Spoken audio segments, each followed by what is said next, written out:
이 시간 함께 묵상하실 하나님의 말씀은 요한일서 3장 1절로부터 3절의 말씀입니다. 보라, 아버지께서 어떠한 사랑을 우리에게 베푸사 하나님의 자녀라 일컬음을 받게 하셨는가. 우리가 그러하도다. 그러므로 세상이 우리를 알지 못함은 그를 알지 못함이라. 사랑하는 자들아, 우리가 지금은 하나님의 자녀라.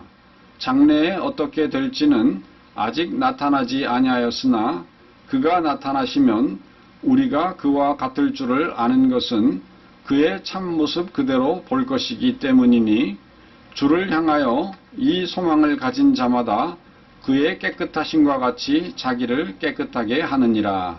아멘. 가가와 도요이코는 일본의 장로교 목사로 1945년 일본이 항복하고 메가도 장군이 군정관으로 일본에 상륙하기 전에 미주리 전함으로 가가와 목사를 초청하여 자문을 받았다는 유명한 일화가 있을 만큼 그는 세계적인 인물이었습니다. 하지만 그의 출생 배경은 매우 비천하였습니다. 가가와는 일본 고베시에서 고위 공직자와 기생 사이에서 태어났는데 아버지는 도쿠시마 현의 상류층 집안 사람이었습니다. 가가와가 4살 때 아버지가 죽고 5살 때에는 어머니마저 돌림병으로 죽었습니다. 5살에 졸지에 고아가 된 가가와는 아버지의 고향 도쿠시마에서 할머니의 돌봄을 받으며 자라났습니다. 첩의 자식이 아버지도 없는 본부인의 집에 들어와 의붓 형제들 사이에 얹혀 살게 되었으니 그 힘든 것은 이루 말할 수가 없었습니다. 그가 12살 되던 해의 어느 날 가가와는 길가 담장 밑에 쪼그리고 앉아서 따스한 햇빛을 쬐이고 있었습니다. 그런데 그 앞을 북을 치며 나팔을 불고 지나가는 전도 행렬이 있었습니다. 그들은 외치기를 예수를 믿으면 당신도 하나님의 자녀가 될 수 있습니다. 라고 하였습니다. 이 소리를 들은 가가와는 순간 몇만 볼트의 전기에 감전된 것 같았습니다. 그래서 가가와는 달려가서 묻기를 나 같은 기생의 자식도 첩의 아들도 하나님의 아들이 될 수 있습니까? 라고 하였습니다. 그리고 예수님을 영접하였습니다. 이후 가가와는 누군가 자기의 이름을 물으면 내 이름은 가가와 도요이코로 하나님의 아들입니다. 나는 이제 기생의 자식도 아니고 첩의 아들도 아닌 당당한 하나님의 아들입니다. 라고 하였습니다.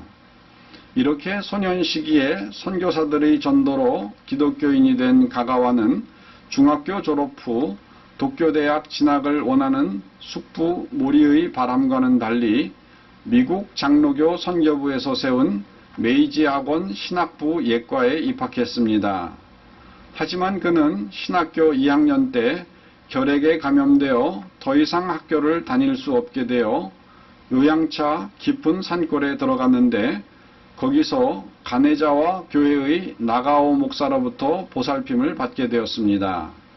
당시 나가오 목사는 무려 5년 동안이나 자기 아내와 자녀들만을 놓고 설교할 정도로 교회의 성장을 이루지 못했지만 가가와에게는 그의 일생의 진로를 바꾼 스승이 되었습니다.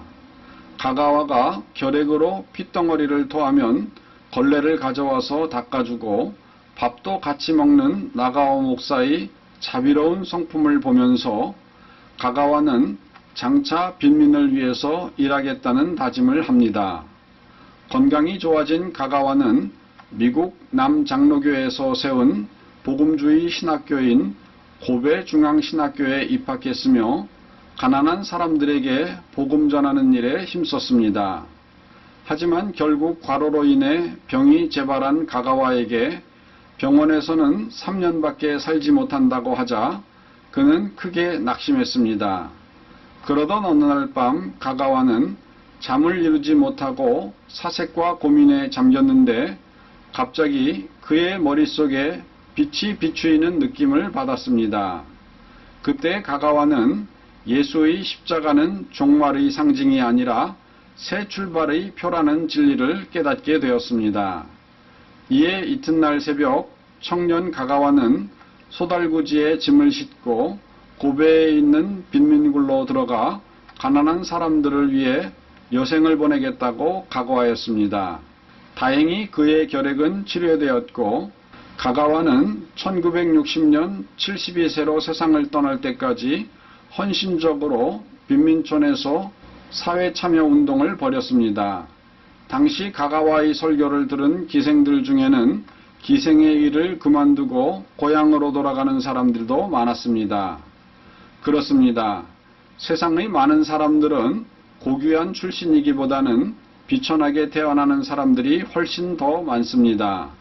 통계에 따르면 조선시대 양반의 비율은 전체 인구의 7.4%였으며 상민의 비율은 49.5%이고 노비의 비율은 43.1%였다고 합니다.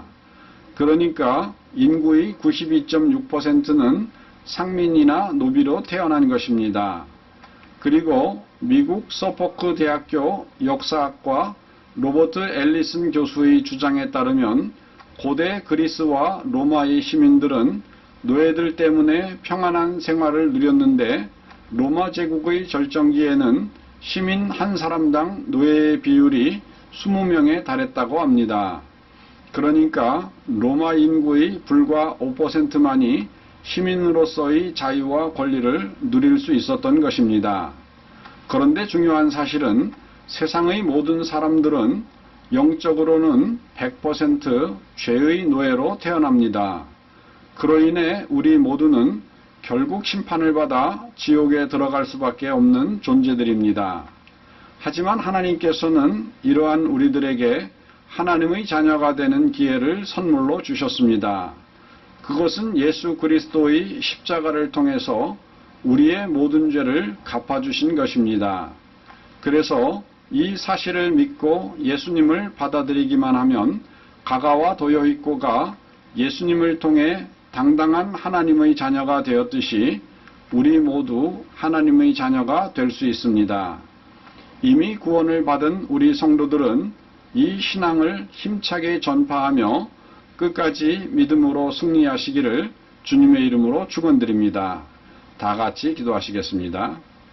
사랑하는 하나님 아버지, 우리 인생이 무엇이길래 우리 하나님께서 우리를 이토록 사랑하여 주시사 아들 예수 그리스도를 내어주시고 그 예수 그리스도의 희생으로 말미암아 하나님의 아들과 딸이 되게 하여 주셨습니까? 하나님 아버지, 이 놀라운 구원의 약속을 우리에게 주셨사오니 우리가 이것을 믿고 받아들이고 하나님의 아들과 딸이 될 수 있는 이 귀한 초청을 놓치지 않게 하여 주시옵소서. 또한 어떠한 잘못된 신학이나 잘못된 이단 사설들이 우리의 이 믿음을 흔들지 못하도록 성령께서 인쳐 주시옵소서. 아직도 이 사실을 깨닫지 못하는 수많은 사람들에게 하나님의 귀한 복음 말씀을 증거하며 사는 우리들이 될 수 있도록 인도하여 주시옵소서. 우리 구주 예수님의 이름으로 기도드리옵나이다. 아멘.